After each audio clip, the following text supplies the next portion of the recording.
1967, a man was digging for gold in a forest in Canada when behind him he heard this sudden commotion. It sounded like geese getting really startled and flying off in different directions. And so he put down his pickaxe, he stood up, he turned around, and what he claimed happened next is referred to as the Falcon Lake incident, and it's considered to be one of the most credible paranormal stories of all time. But before we get into that story, if you're a fan of the strange, dark, and mysterious delivered in story format, then you've come to the right place because that's all we do, and we upload once a week. So if that's of interest to you, please ask the like button if you can borrow their favorite DVD, but instead of watching it, use it as a frisbee with your dog, and then return it. Also, please subscribe to our channel and turn on all notifications so you don't miss any of our weekly uploads. Okay, let's get into today's story.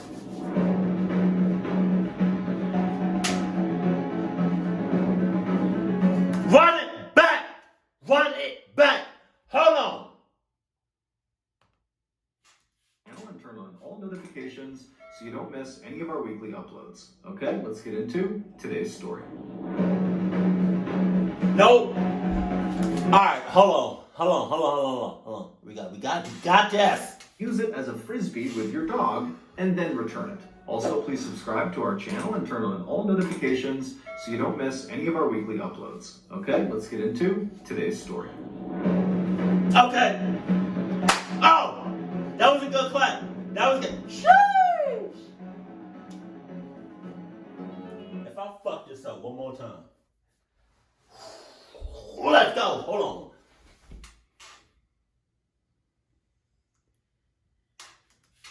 Okay, let's get into today's story. Okay. Good clap. Good clap. Dice, bro. Dice. Sheesh! Sheesh! Sheesh! Just before 11 p.m. at night on May 20th, 1967, a 50-year-old man named Stefan staggered into the Misericordia Hospital in Winnipeg, Canada. Stefan was so physically weak that his oldest son, Mark, was there with him, physically holding him up, carrying him into the hospital. When the nurses at the front desk saw the pair walk in, they immediately got up and walked around their desk over to these two guys and said, "Hey, what's going on? What's wrong with him?" And so Stefan at this point is so uncomfortable he can barely talk. But he takes a deep breath and then he tells the nurses that earlier that day he had been burned on his chest and stomach, and now he had this blinding headache and he was so nauseous and he could barely walk. The nurses knew clearly this is an emergency, and so they quickly ushered the pair down the hall to an exam room, and then a couple of minutes later, doctors came into the room and they asked Stefan to show them his burns. Stefan, who was already lying on his back on the exam table, slowly reaches down and grabs the bottom of his shirt and he lifts it up, and the doctors are stunned at what they see on his stomach. There was a very strange burn pattern that none of them had seen before. And so the doctors, they move in to get a better look at his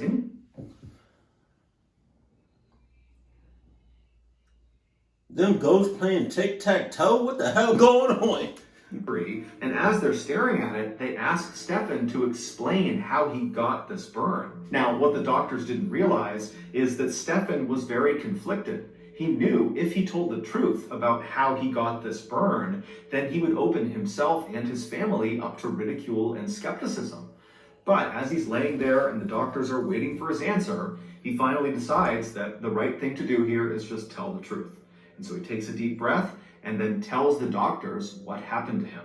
And by the time he was finished telling this story of what happened to his stomach, the doctors had stopped looking at his injury and instead were just standing in the middle of the room staring at Stefan with eyes wide and their mouths open. They were all literally speechless. Within 24 hours, Stefan's story had made news all over the world, and his story had attracted the attention of numerous US and Canadian secretive government agencies who were keen to interview Stefan one-on-one to really find out what he knew. In short, what Stefan claimed happened to him, dubbed the Falcon Lake incident, was a very big deal. However, the farther this story went and the more people that heard it, the more people started to question the validity of this story. It just seemed too unbelievable that maybe Stefan is just lying or this is a hoax. And so before I tell you Stefan's actual account of what happened at Falcon Lake, I'm going to give you a little context about who Stefan was prior to the incident. Because ultimately, Stefan's credibility in your eyes will determine if you really believe what happened to him. Stefan was born in the early 20th century in Poland, and when World War II broke out, he was captured by the Nazis and put into one of their concentration camps. It was called the Gross Rosen camp, and it was located in Poland. During his time at that camp, Stefan would bear witness to the Nazis perpetrating some of the worst atrocities ever committed against humanity. Jesus. In total, approximately 125,000 people were held prisoner at the Gross Rosen camp, including Stefan. God Of dang. those 125,000, 40,000 of them would be killed, primarily on site at the camp, or on a Nazi-led death march. After the camp was finally liberated in early 1945, Stefan worked as a translator for the US Army, helping them continue to liberate other concentration camps across Europe. But by 1946, Stefan was ready to leave Europe and start a new life somewhere else and put World War II behind him.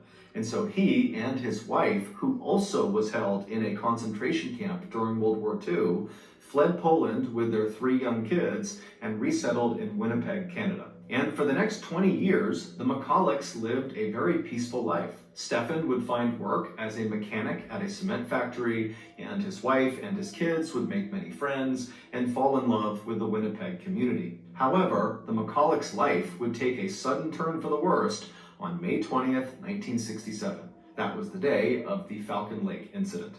Stefan was a very passionate amateur prospector. A prospector is someone who searches the earth for mineral deposits, usually gold or silver. Stefan would spend much of his off time traveling all over Canada to different wilderness areas to basically hike.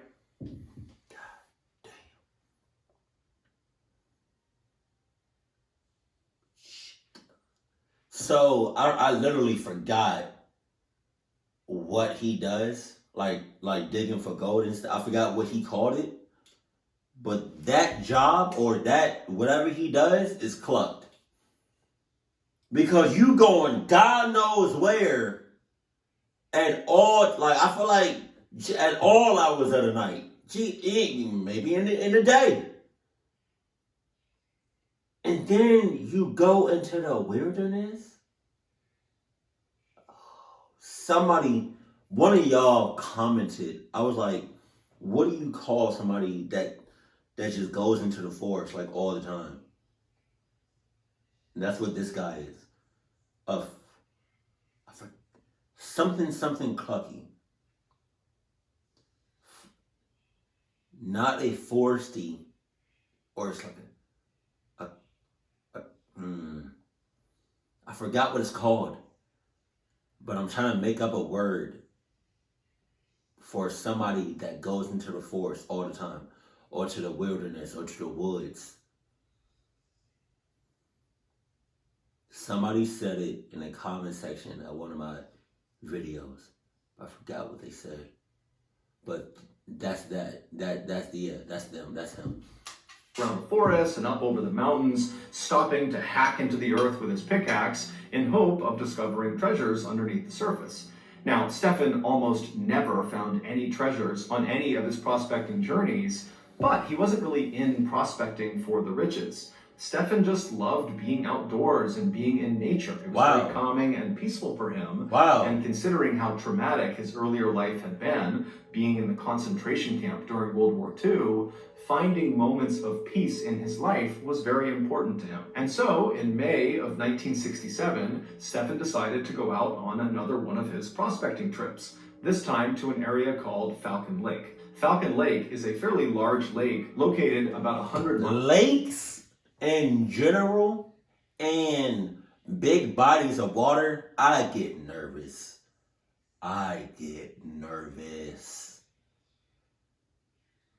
Cause you got like, you know what I mean? You got like, some people that say the waters are clear, or they say it's so and so in these waters, but then it might be like some other shit in the water.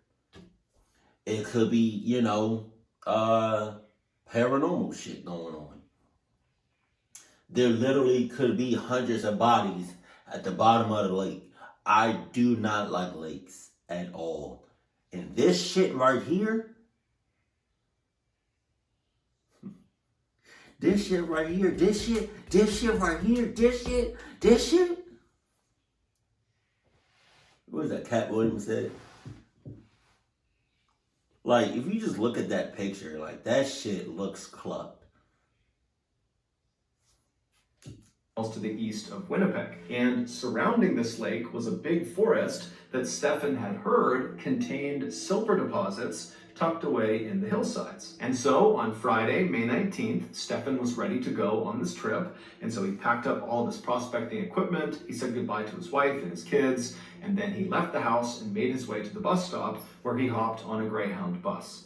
2 hours later, he got off the bus at the stop closest to Falcon Lake, and from there, he made his way to this cheap motel that was right on the side of the highway. He got a room, he got a quick bite to eat in their cafe, and then returned to his room and went to bed. The next morning, May 20th, 1967, so the day of the Falcon Lake incident, Stefan woke up early, right around 5 a.m.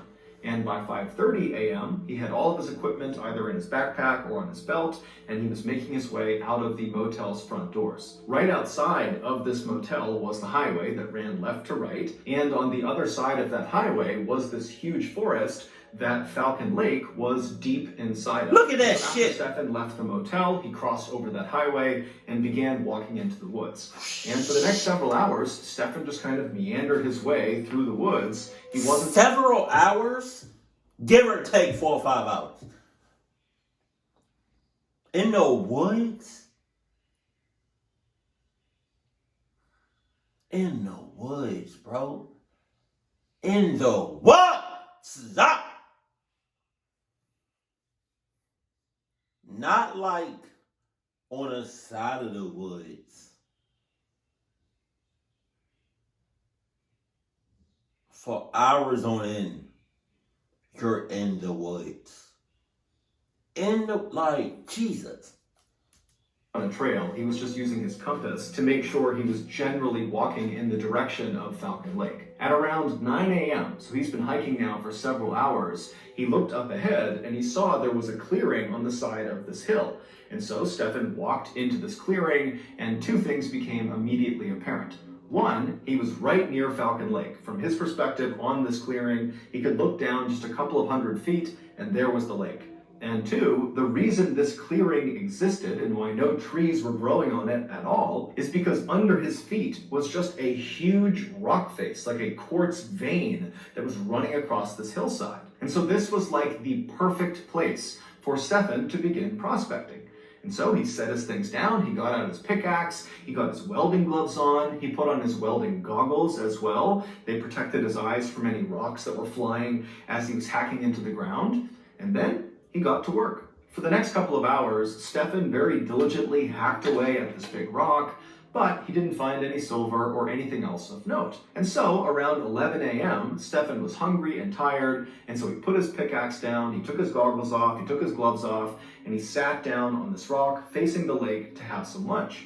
And as he sat there enjoying his food, all he could hear in the distance were the sound of a few geese down on the lake making some noise, but other than that, it was totally quiet. After he was done eating, he put his gear back on and got back to work. About an hour later, at around 12:15 p.m., Stefan was still hacking away at the rock when, despite all the noise he was making as he smashed the ground with his pickaxe, he could hear a really loud commotion coming from behind him. And it turned out when he stopped the pickaxe, the commotion sounded like geese honking and going wild. And so he dropped his pickaxe, he took his goggles, put them up on his forehead, and then he stood up and he turned around and he looked down towards the lake where he heard all these geese going crazy. And the first thing he noticed was there were some geese on the lake that appeared to be flying off in different directions like they had been startled. But what really immediately caught his attention was not the geese, but what had very likely startled the geese. and that was two bright, glowing red objects that were flying slowly across the lake towards him, kind of roughly over where the geese were. Take me! Take me! Take me! You know why? You know why UFOs or paranormal shits? Because I came here to be clucked. I am 100% a clucky. Take my cluck ass. Take my bitch ass.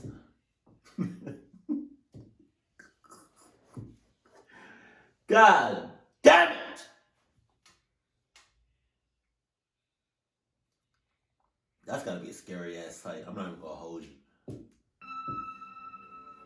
They go to A. Yesterday, my pet frog, Seagull Lung, and I went to the frog park. And as I watched old Lungy gallop over to his other frog friends to join their game of Hi-Li, I noticed something very distressing. Poor old Seagull Lung was the only frog not in a Halloween costume. And so immediately my parental instincts kicked in, and I sprinted over and ripped old Lungy off the Hi-Li field. And then before long, we were speeding home at over 100 miles per hour, where we crashed into the front of the house. And then after climbing out of the twisted steel and wreckage, me and old Lungy hobbled over to our steam-powered laptop, and after getting that bad boy fired up, I was on the internet looking for the best Wolverine costume for frogs money could buy. But as I was browsing, I got hit by a pua.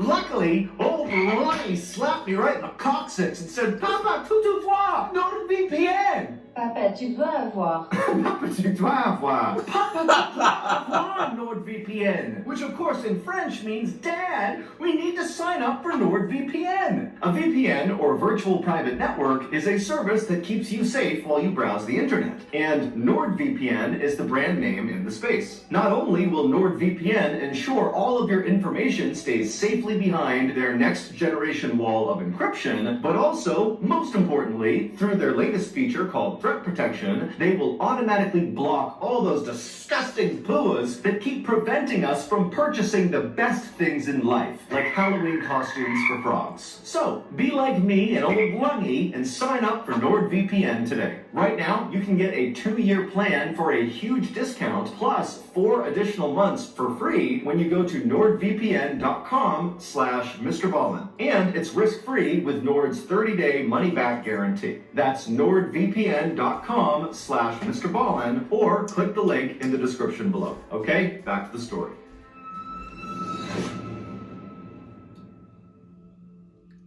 And now these objects, they were cylindrical. They appeared to be about maybe 30 or 40 feet wide. They didn't have any sort of emission coming off of them. They weren't making any noise. They were just kind of slowly making their way over towards where Stefan was. Now, as Stefan is watching this happen, he wasn't fearful. He assumed those have to be military aircraft. As it was. What the hell? Not fearful? The way Mr. Ballin described these mother cluckers in the air.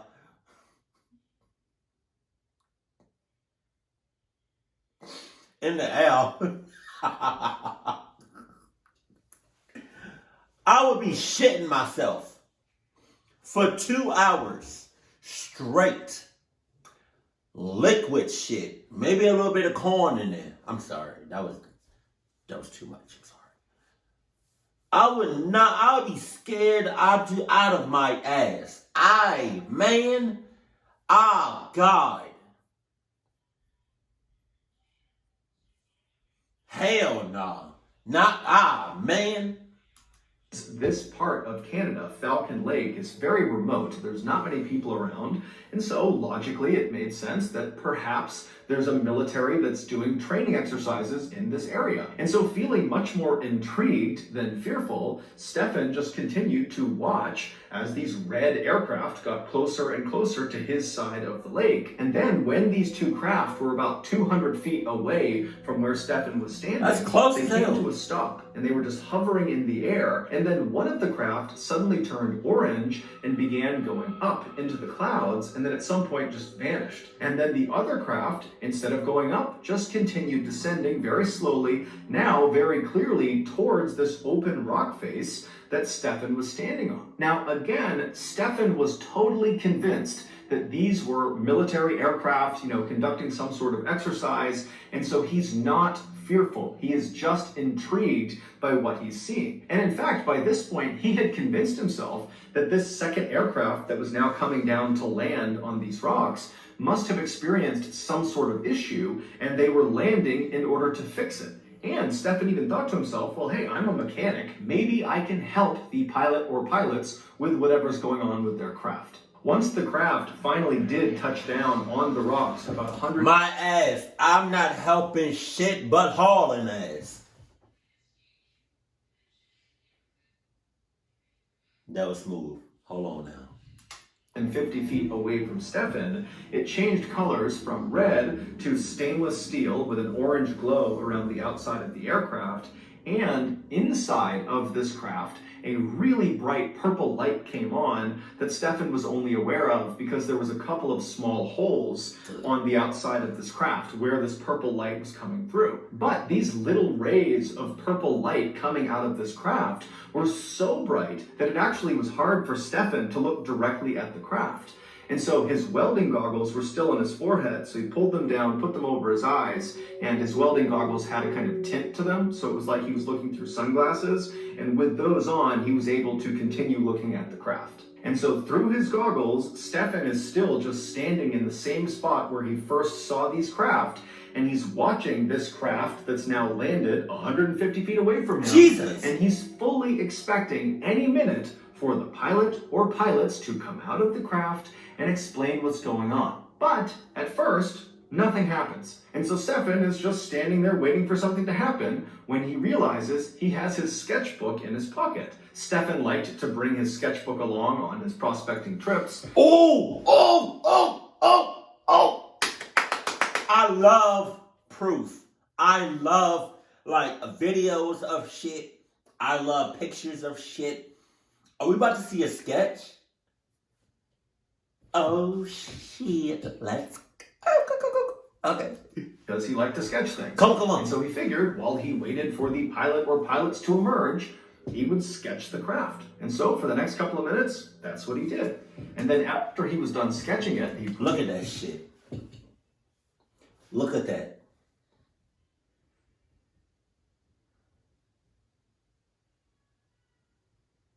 Military my ass.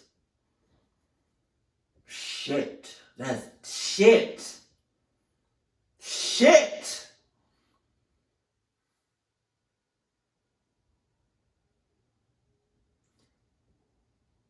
I believe him.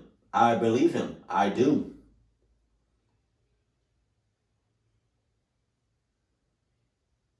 Look at that, man. That shit is scary. It's also kind of fascinating and it's also kind of cool and interesting, but at the same time, it's still kind of scary. I wonder what all them little words say. The sketchbook away, and then really nothing happened for about another 30 minutes. He just stood there and the craft remained motionless. But after about 30 minutes of the craft having landed, it opened. There was like a sliding door on the side of the craft facing Stefan, and it revealed the beautiful, bright purple interior of this craft. But from Stefan's perspective, because of how bright the lights were and how far away he was, he couldn't tell what was inside of the craft. But Stefan's thinking, okay, clearly now the pilot or pilots are coming outside. And so Stefan felt really relieved, and he was just standing there waiting to talk to whoever was inside. But, again, nothing happened. And so now, feeling just plain curious, Stefan decided, you know what, I'm going to walk over there and I'm going to yell into this open door to the pilot or pilots inside and make sure they're okay. And so he starts slowly making his way across the rock face towards this craft and this open door. And when he gets about 60 feet away from the craft, he suddenly stops because now he can hear from inside of this craft the sound of two voices talking to each other. He can't really tell what they're saying, but very clearly there is communication happening inside of this craft. And so Stefan assumed that must be the pilots, and so he called out to them in English. And the second Stefan yelled out to this craft, the voices immediately came to a stop. and they did not respond to Stefan. And so Stefan is calling out to them in English, hey, are you okay? What are you doing in there? And when English didn't work, Stefan called out in Russian. He called out in German, Italian, French, Ukrainian. Shit. And when all of those didn't work, he went back to English and just continued kind of calling out, trying to get them to please come out and talk to him. But he got no response, and no one came out of the craft. And so at this point, Stefan thought, okay, I'm totally committed, so I need to keep going and make sure the pilot or pilots are okay. And so he continued walking closer and closer to this open door of the craft, and when he got about 10 feet away, he was suddenly struck by the incredible craftsmanship of this craft. He couldn't see any rivets anywhere on this amazing piece of machinery, meaning this craft appeared like it had somehow been carved out of one enormous piece of steel, which seemed totally impossible. Also, Stefan noticed there were no insignia on the outside of this craft. There was no flag or anything kind of denoting who was flying it. There was really nothing on the outside of the craft. But Stefan just kept on going until he was standing right outside of this open door. He's only a couple feet away from it, and now he's looking directly inside, and he doesn't see the pilot or pilots. And in fact, because of how bright this purple light is coming out, even with his goggles, it's really hard to see what's inside of this craft. But he can clearly see inside there is some sort of panel in the back of the craft with lots of flashing lights, almost like a computer, and there were other kind of columns of light moving around inside the craft at different angles. But after looking in this craft for only a few seconds, the door suddenly slid shut. And then Stefan, without really thinking about it, reached out and touched the craft. And the second he did that, two things happened. One, the hand that he touched the craft with, he was wearing a big welding glove, and the second he made contact with that craft, the leather glove began to melt. Not even catch on fire, it just instantly began to melt. And so he began frantically ripping the glove off to get it off of him to avoid injury. And then the second thing that happened is the craft began rotating counterclockwise until this vent that was on the outside of the craft, one of the very few things that was on the outside of the craft that actually Stefan had noted in his sketch. He had drawn this grate that sat on the outside of the craft. This grate rotated around until it was aimed directly at Stefan. Now, to picture this grate, picture like a vent you would see inside of a building where air conditioning blows air out of, right? It's kind of like that same size, the size of a license plate on a car. And instead of there being vertical slats along the vent, like you would see with an air conditioning vent cover, on this vent, on this craft, it was like a checkerboard pattern with little buttonholes all over this vent. And so Stefan is looking at this vent, and then suddenly something shoots through the vent. An explosion that hits him square in the chest and lights him on fire. His shirt is literally in flames, and so Stefan is frantically trying to rip off his shirt. He throws it on the ground, he's stomping the flame, and as he's doing that, he looks up and sees this craft has somehow immediately shot into the sky and is now disappearing into the clouds. Now, Stefan had no idea what just happened. All he knew is his chest and his stomach now hurt tremendously. But before he could deal with that, he developed this unbelievable headache. He suddenly felt so nauseous, and he felt delirious, like he was drunk. Trying not to panic, Stefan, who now is shirtless and badly burned, he ran over and grabbed some of his things, and then he began heading back into the woods to make his way back towards the motel. It would take him several hours of stumbling through the forest, stopping periodically to vomit, but he would eventually reach the highway, he would cross over, and he would make his way into the motel right around 4 p.m. And when he got there, he made his way into the cafe, and he asked the staff if they knew where the nearest doctor was. These staff members would later tell investigators that when Stefan came tumbling into the cafe without his shirt on, looking totally horrible, they assumed he was drunk. But after talking to him, he didn't smell at all like alcohol. Instead, he reeked of this horrible sulfur smell. The staff would tell Stefan that the nearest doctor was 45 miles away. God damn. So at this point, Stefan decided his best bet was actually to just get on a bus and go back to Winnipeg, where his family could take him to the nearest hospital. And so somehow, Stefan managed to make his way to the bus stop. He hopped on a Greyhound bus. He went to Winnipeg, and then his oldest son, Mark, met him at the bus stop and practically carried him into the hospital. The very strange checkerboard burn pattern found on Stefan's abdomen, where he claims this craft turned its vent and fired on him, were determined not to be thermal burns, meaning he didn't get them from something hot touching his skin, like everyone initially suspected. Instead, they were determined to be chemical burns, but literally no one, doctors, scientists, government agencies, no one could figure out what chemical actually burned his skin. In fact, no one was ever able to actually identify what was causing all of these ailments that Stefan was complaining of, from the headache to the nausea to the weakness to these burns. And he was tested for basically everything, from radiation poisoning to very common ailments and illnesses, and everything came back negative.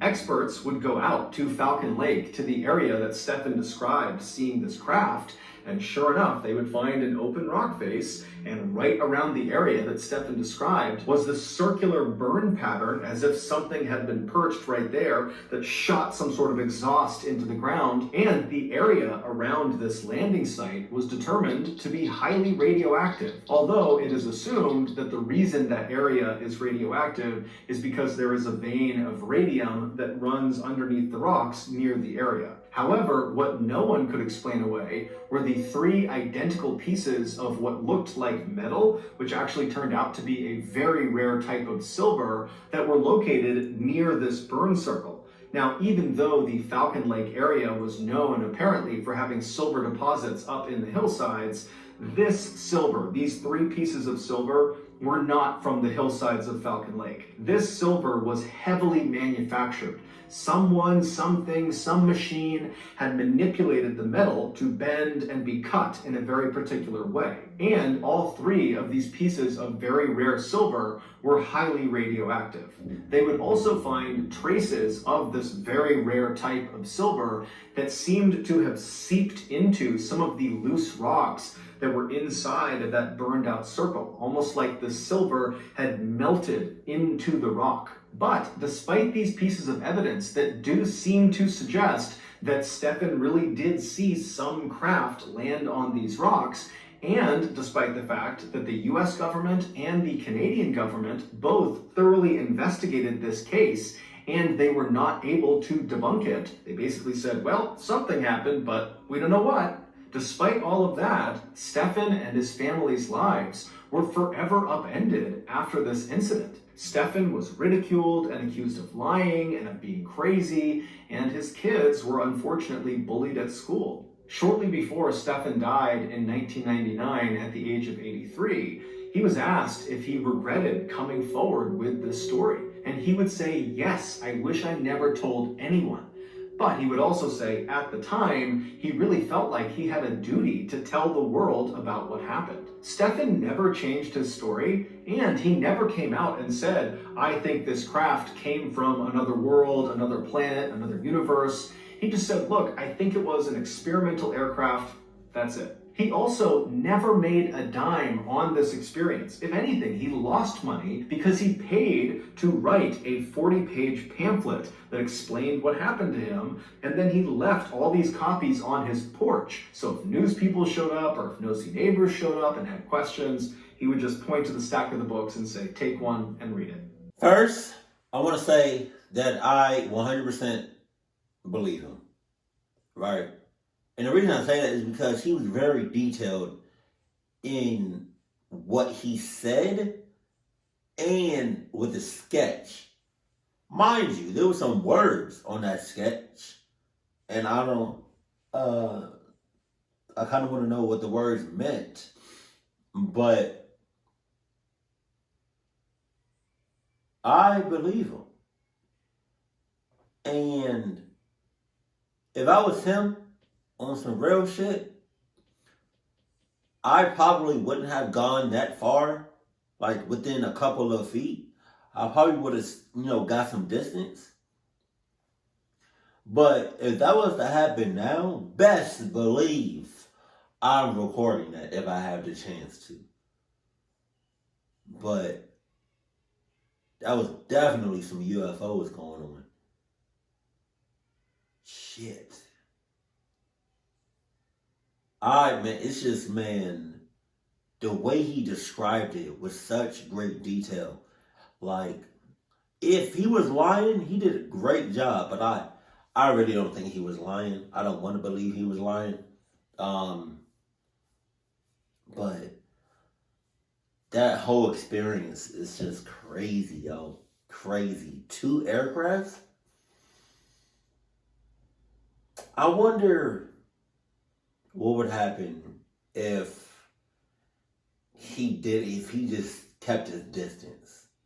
You know, that 200 feet, that 100 plus feet. If he just stayed there and just observed everything, what happened? I wonder what would have happened. But yeah, I definitely believe him on that. I want to see some UFOs in person, just so I can have them on camera, and upload it, you know, to YouTube, to Instagram, to Facebook, to everywhere, you know.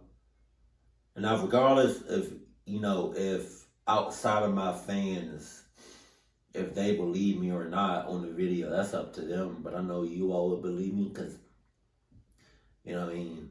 Like, I don't upload like fake shit, so. But that experience was crazy. Keep it cool, keep classy, and I love you, stay happy. My family.